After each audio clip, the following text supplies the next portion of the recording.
ஒரு முதலாளியும் தொழிலாளியும் ஒரு நாடகத்தை பார்க்க போகிறாங்க. அப்போ தொழிலாளிக்கு தும்மல் வருது. தும்மல் இதுதான் நான் இன்னைக்கு உங்ககிட்ட சொல்ல போகிற கதையோட தலைப்பு. இதை உலகத்தின் தலை சிறந்த சிறுகதை மன்னன் ஆண்டன் செக்கோவ் எழுதிய ஒரு சிறுகதை. முதலாளியும் தொழிலாளியும் நாடகத்தை பார்த்துட்ருக்காங்க. இப்போது தொழிலாளிக்கு தும்மல் வருது. முதலாளி முதல் ரோவில் உட்காந்துக்கிறாரு, தொழிலாளி இரண்டாவது ரோவில் உட்கார்றாரு. தும்மல் வந்தோடனையும் சவுண்டாக தும்புறாரு. அப்போது முன்னாடி இருக்கிற ஆளும் பின்னாடி இருக்கிற ஆளும் திரும்பி பார்க்குறாங்க. முன்னாடி இருக்கிற ஆள் தான் எஜமான்னு தெரியாமல் இவர் தும்பிறாரு. அப்போ உடனே இவருக்கு ஒரு பயம், ஐயோ என்னடா அது நம்ம தும்பிட்டோம்னு சொல்லிட்டு அந்த எஜமானை கூப்பிட்றாரு. ஐயா சாமி, நான் தெரியாமல் தும்பிட்டேன். தும்மல்ன்றது இயற்கை, அது எல்லாருக்கும் வருது, சகஜம். நான் நீங்கள் இருக்கிறது தெரியாமல் தும்பிட்டேன், என்னை மன்னிச்சிக்கின்றாரு. உடனே அந்த முதலாளி, பரவாயில்ல ஒழுங்காக நாடகத்தை பாரு அப்படின்றாரு. இவனுக்கு ஒரே பயம், ஆஹா பரவாயில்ல ஒழுங்காக நாடகத்தை பாருன்றாருன்னா அப்போது இவர் நம்ம மேலே கோபமாக இருக்கார். ஒரு 10 நிமிஷம் போகுது, மறுபடியும் இவனுக்கு மனசுக்குள்ள ஒரு பயம். திருப்பி முதலாளி கூப்பிட்றாரு. ஐயா, தும்மல்ன்றது இயற்கை, அது எல்லாருக்கும் வரக்கூடியது, அது எப்போது எனக்கு வந்தது, நான் தும்பிட்டேன், நீங்கள் இன்னும் தப்பாக நினச்சிக்காதீங்க ஐயா அப்படின்றாரு. உடனே அந்த எஜமானுக்கு கொஞ்சம் கோபம் வருது. அப்போ சொல்கிறாரு, இங்கே பாருடா, நான் நாடகத்தை பார்க்க வந்துருக்குறேன், தயவு செஞ்சு தொல்லை பண்ண நாடகத்தை பாருன்றார்.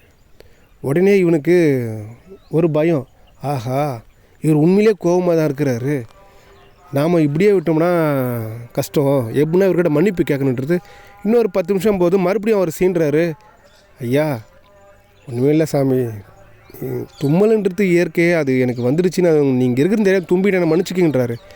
உடனே அந்த முதலாளி சொல்கிறாரு, இங்கே பாரு, இந்த ட்ராமா ரொம்ப நல்லா இருக்கும்னு தான் நான் இங்கே வந்துருக்கிறேன், என்னை தொல்லை பண்ணாமல் ஒழுங்கு மரியாதை நாடகத்தை பாரு அப்படின்றாரு.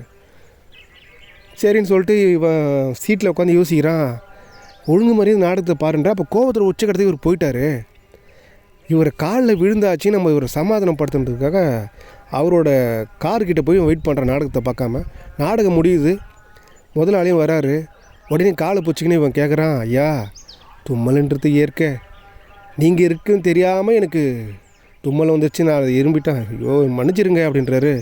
உடனே முதலாளி சொல்கிறாரு, இங்கே பாரு, மணி 10 மணி ஆகுது, இப்போ என் உயிரை வாங்காத, ஒழுங்கு மாதிரியே சொல்கிறேன், வீட்டுக்கு போயிடு, என்கிட்ட இப்போ துப்பாக்கி கூட இல்லை உன்னை சுட்டே சாவடிச்சிருன்றாரு. உடனே இந்த தொழிலாளிக்கு தூக்கி வாரி போடுது. இதே சோகத்தோட வீட்டுக்கு போகிறான். போயிட்டு ஒய்ஃபுக்கிட்ட சொல்கிறான், இது போல் நடந்த விஷயத்த எல்லாம் சொல்கிறான். ஒய்ஃபுக்கு ஒரே ஷாக்கிங், ஐயோயோ பாவி, உங்கள்கிட்ட இருக்கிறது வேலை மாட்டேதானடா, இந்த வேலையும் போயிடும் போல், வேலை போயிடுச்சுன்னா குடும்பம் நடுத்தருக்கு வந்துடும், நீ என்ன பண்ணுவியோ பண்ண மாட்டியோ எனக்கு தெரியாது, நீ போயிட்டு உன் முதலாளி கேட்ட மன்னிப்பு கேளு போ அப்படின்றாரு. டைம் பார்க்குறாங்க, மணி 12 மணி ஆகுது. ஒன்றையும் புரியல. இவன் போகிறான், சொல்லிட்டாலே மனைவி கேட்கலாம், இது ஒரு சண்டே ஆகுன்ட்டு போகிறான். போயிட்டு 1 மணிக்கு கதவு தொட்டான். அந்த 1 மணிக்கு கதவு தொட்டினோடனையும் அந்த முதலாளிக்கு நைட்டில் 2 பேர் மட்டும்தான் இவர் கூப்பிட்ற அதிகாரம் இருக்குது. அந்த ஊரில் இருக்கிற பெரிய அதிகாரி 2 பேர் தான். சரி, அந்த 2 பேரில் யாரும் ஒருத்தர் வராங்க போலன்ட்டு ஒரு கதவு திறக்கிறாரு. இந்த தொழிலாளி நிற்கிறான்.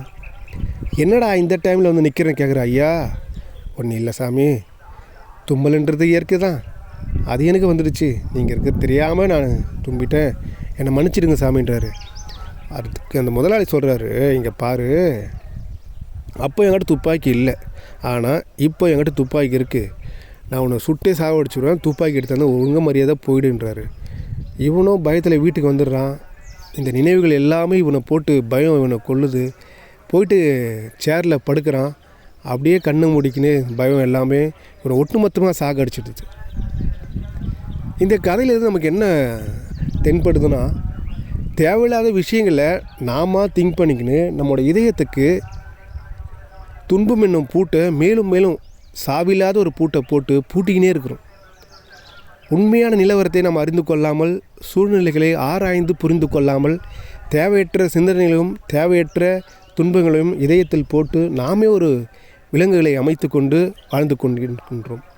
இப்படிப்பட்ட வாழ்க்கையை வாழாமல் நிலைமைகளை புரிந்து கொண்டு ஆராய்ந்து பகுத்தறிவுடன் வாழும் என்று கூறி மீண்டும் அடுத்த வாரம் ஒரு நல்ல கதையுடன் நான் உங்களை சந்திக்கின்றேன். நான் உங்கள் ஆர்ஜே சத்யா.